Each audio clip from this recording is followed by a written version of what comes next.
Hello friends, मैं आपकी वास्तु विशेषज्ञ रश्मि गुप्ता आज एक नया विषय लेकर आपके सामने आई हूँ।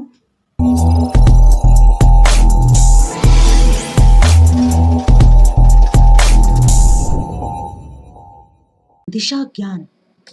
4 मुख्य दिशाओं के नाम हैं उत्तर, दक्षिण, पूर्व, पश्चिम। मन में यह प्रश्न उठता है कि ये दिशाएं क्या होती हैं? हम इन्हें इन्हीं नामों से क्यों बुलाते हैं? इसके लिए हमें सबसे पहले यह समझना होगा कि दिशा किसे कहते हैं। किन्हीं दो बिंदुओं के बीच के अंतर को समझने के लिए दिशाओं का निर्माण किया गया है। दो बिंदुओं की अवस्था को ही दिशा कहते हैं।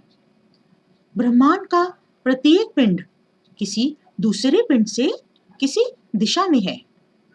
हर बड़े से बड़ा पिंड व सूक्ष्म से सूक्ष्म पिंड एक दूसरे से किसी न किसी दिशा में है। दिशाओं को देखने का आधार क्या है? सबसे पहले आदि युग में सूर्य को दिशाओं का आधार माना गया है। सूर्य के आधार पर ही दिशाओं को तय किया गया है। हर दिशा को एक नाम दिया गया है। सूर्य को आधार मानकर ही हमें दिशाओं का ज्ञान होता है।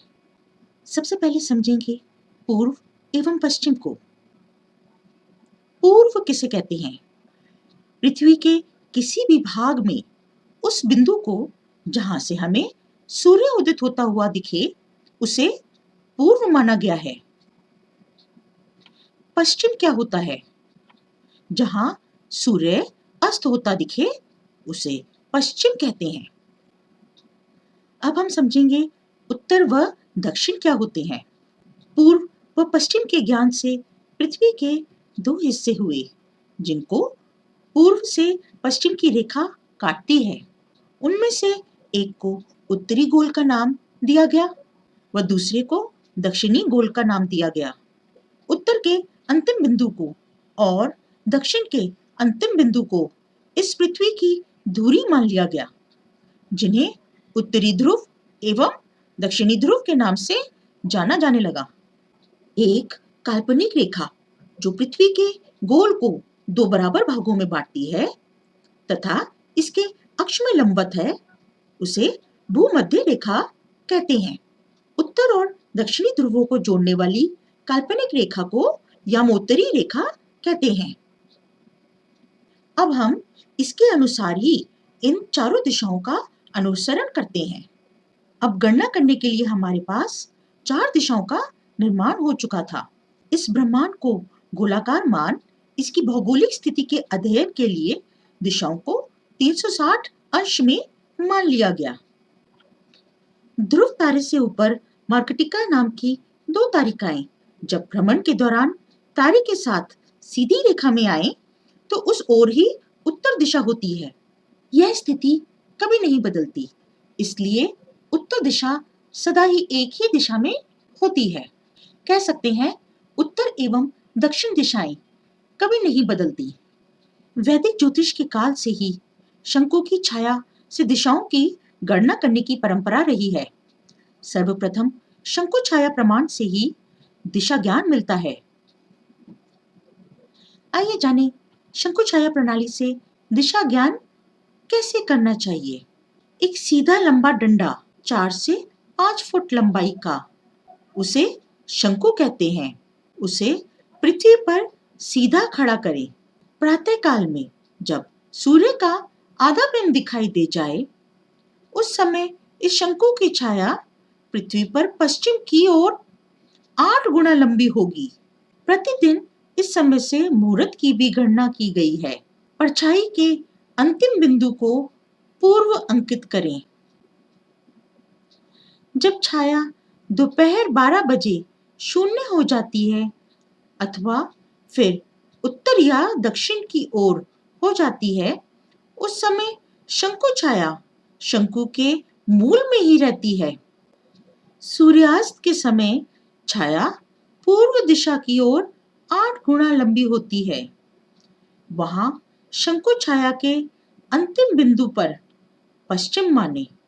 अब हमें शंकु छाया प्रणाली से पूर्व, पश्चिम, उत्तर, दक्षिण दिशाओं का बहुत ही सरलता से ज्ञान हो जाता है। एक अन्य बहुत ही आसान प्रणाली मैं आपके साथ साझा करूंगी। जब हम प्रातःकाल में, जिस समय सूर्य का आधा बिंब ही दिखाई दे, प्रातः 6 बजे सूर्य की तरफ मुख करके एवं दोनों हाथों को खोलकर खड़े हो जाएं। जिस तरफ मुख है और सूर्य उदय हो रहा है उसे पूर्व माने। दायां हाथ की दिशा को दक्षिण व बायां हाथ की दिशा को उत्तर माने। सर के पीछे की दिशा पश्चिम होती है। एक ही स्थिति में खड़े होकर चारों दिशाओं का बोध हो जाता है ना? बहुत सरल। चुंबक के माध्यम से दिशा ज्ञान करना बहुत ही सरल हो गया है। लेकिन चुंबक की खोज कैसे और कहाँ हुई? मैग्नेट यानी चुंबक का आविष्कार नहीं हुआ है, परंतु प्रकृति में प्राप्त होते हैं। यह प्राकृतिक मिनरल मैग्नेटाइट में होता है। ऐसा माना जाता है कि मैग्नेटाइट की खोज ग्रीक्स ने की थी। एक और कथा प्रसिद्ध है कि गडरिया, जिसका नाम मैग्नस था, उसके जूते की कीलें उस पत्थर से चिपक गईं जिसमें मैग्नेटाइट था। वह ग्रीस में मैग्नीशिया में रहता था। उसके नाम पर या कहीं उस देश के नाम पर उस पत्थर का नाम मैग्नेटाइट पड़ा। मैग्नेटाइट मैग्नेट से अट्रैक्ट होता है और आसानी से मैग्नेटाइज होकर परमानेंट मैग्नेट बन जाता है। हालांकि शास्त्र बताते हैं कि भारत में वराहमिहिर, जिनका निधन 580 ईस्वी में हुआ, उस काल तक चुंबक अस्तित्व में आ चुका था। किंतु कमलाकर भट्ट के काल से चुंबकीय विधि से दिशाओं को आसानी से पहचाना जाने लगा। चुंबक की खोज के उपरांत उसकी विशेषताओं के बारे में जाना गया तो यह पाया गया कि वह एक विशेष अवस्था में ही रहता है। मैग्नेट यानी चुंबक की छड़ को स्वतंत्र रूप से हवा में लटकाया तो वह एक ही दिशा में आकर रुक जाता था, जो कि उत्तर और दक्षिण दिशाएं होती हैं। इस विशेषता को लेकर चुंबक का प्रयोग कर चुंबक दिशा सूचक यंत्र का निर्माण हुआ। आज इससे दिशा ज्ञान करना बहुत सरल हो गया है। इसकी सुई का लाल भाग उत्तर दिशा की तरफ संकेत करता है, विपरीत में दक्षिण दिखाता है। इसके 360 अंश 360 दिशाओं को दिखाते हैं। इसमें चारों मुख्य दिशाएं बताई गई हैं: उत्तर, पूर्व, दक्षिण एवं पश्चिम, जो एक दूसरे से 90 अंश पर हैं। इसमें उप दिशाएं ईशान, आग्नेय, नैऋत्य एवं वायव्य मुख्य दिशाओं से 45 अंश पर हैं। इसको जहां पे भी रखेंगे, इसकी सुई का लाल भाग स्वयं ही उत्तर दिशा की तरफ मुड़ जाता है और उत्तर का इशारा करता है। तो अब हमारे पास दिशाओं को देखने के दोनों पारंपरिक व आधुनिक तरीके हैं। आप इनमें से किसी का भी प्रयोग कर दिशाओं की जानकारी प्राप्त कर सकते हैं। आज इस युग में दिशाओं को देखने के लिए कई यंत्रों का निर्माण हो चुका है, जिसमें चुंबकीय दिशा सूचक यंत्र, electronic compass, digital compass, Android compass आदि चलन में है।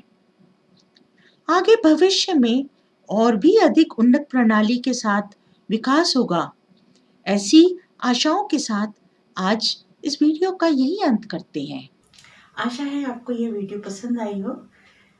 मेरे वीडियो को लाइक, शेयर और कमेंट अवश्य करें। इस चैनल को सब्सक्राइब करें और मेरी वीडियो आप तक जल्द से जल्द पहुंचे, इसके लिए बेल बटन को दबाएं ताकि आप तक मेरी हर वीडियो जल्द से जल्द पहुंच सके। यदि आप वास्तुशास्त्र को समझना और सीखना चाहते हैं, आप हमें डिस्क्रिप्शन बॉक्स में दिए फ़ोन नंबर या ईमेल पे भी संपर्क कर सकते हैं। हमारा वीडियो पूरा देखने के लिए धन्यवाद।